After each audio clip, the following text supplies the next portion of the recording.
Jejak-jejak Syekh Sumolangu.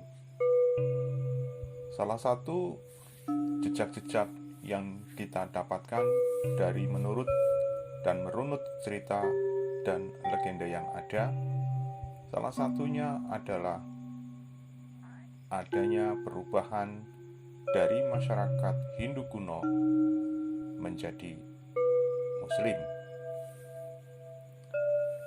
Resi Danutirto dan Resi Chandratirto, keduanya merupakan sosok-sosok yang berada di balik cerita antara Syekh Sumolangu dan Resi Hindu kuno.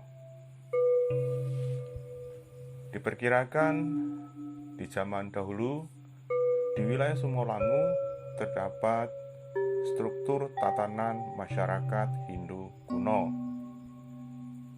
Di sana terdapat peninggalan-peninggalan dan artefak daripada sosial spiritual Hindu kuno. Arti daripada Danutirto adalah cahaya air atau air yang bercahaya. Sedangkan Chandratirto artinya cahaya rembulan dan air, mengartikan air yang bercahaya seperti rembulan. Kebiasaan daripada masyarakat Hindu kuno di dalam prosesi spiritual biasanya menggunakan air sebagai media bersama dengan lingga yoni. Lingga yoni sebagai alat yang mengartikan sebuah pandangan terhadap kekuatan dewa dan kesuburan.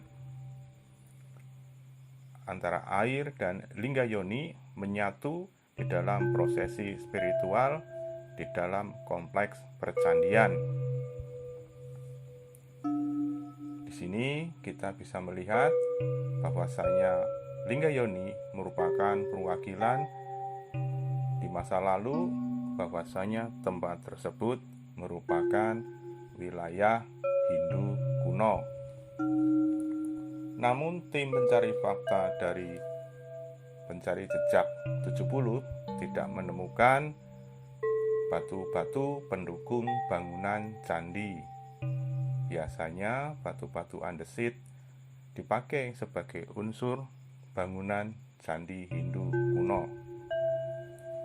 Yang tertinggal hanya lingga yoni yang merupakan bentuk dari perwakilan candi Hindu kuno. Semakin besar bentuk lingga dan yoninya, menandakan bahwasanya candi pun akan semakin besar, sebab biasanya lingga yoni akan ditempatkan di dalam ruangan di dalam bangunan candi. Maka dari itu, jika lingga yoninya besar, dipastikan bahwa candinya pun semakin besar. Di mana ada candi besar, menandakan bahwa di situ ada struktur sosial masyarakat yang cukup besar pula, yang menimbulkan daripada Syekh Sumolangu datang ke tempat tersebut dan merubah kondisi masyarakat Hindu menjadi masyarakat Muslim. Syekh Sumolangu yang pertama kali harus mengislamkan dulu antara Resi Danutirto dan Chandratirto. Di dalam prosesi membuat kedua sosok resi itu menjadi Islam, prosesinya pun kita tidak tahu. Hanya alam dan zaman yang tahu masalah tersebut. Namun yang jelas, mengapa Syekh Sumolangu tinggal dan berada di tempat tersebut? Karena kemungkinan besar di tempat tersebut sudah ada permukiman besar yang beragama Hindu, dan disinilah cara kita berdakwah, bagaimana mengislamkan masyarakat yang beragama Hindu. Maka peninggalan-peninggalannya pun tersebar luas di wilayah tersebut.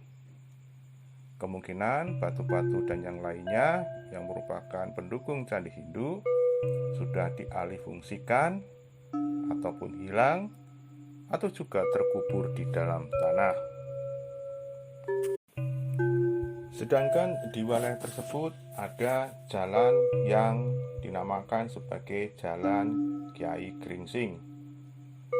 Kyai Gringsing diartikan menurut bahasa Jawa atau konteks bahasa Jawa adalah dari sambungan kata gering dan sing. Gering artinya sakit, sing artinya tidak. Artinya Gringsing tidak sakit. Mengartikan bahwasanya sosok orang yang dimaksud adalah mempunyai kebisaan atau mempunyai kekuatan atau bisa juga mempunyai hal yang bisa menolak penyakit atau tolak bala.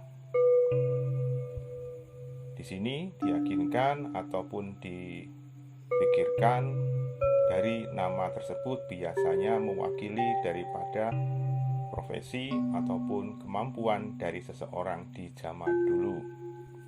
Kyai Gringsing kemungkinan besar adalah seorang yang mempunyai kekuatan spiritual untuk menolak bala ataupun bisa menolak penyakit. Di zaman dahulu sistem kedokteran belum ada, maka potensi daripada seorang kiai sebagai pemimpin spiritual biasanya akan duduk di barisan depan sebagai sosok yang bisa mengobati masyarakat yang di dalam kesulitan. Dan kemungkinan Kyai Gringsing ada setelah pasca Hindu kuno, dan kemungkinan jauh lebih muda daripada masa ataupun kedudukan zamannya setelah Syekh Somo Langu. Semoga tempat tersebut bisa dijadikan sebagai destinasi spiritual selanjutnya dan bisa dijadikan sebagai rujukan untuk bisa disiarahi dan bisa dibenahi menjadi tempat-tempat yang sama seperti ya. Dan di depan Jalan Kyai Gringsing, menurut warga setempat ada tumpukan batu yang merupakan bongkaran ataupun reruntuhan daripada candi yang ada di wilayah tersebut.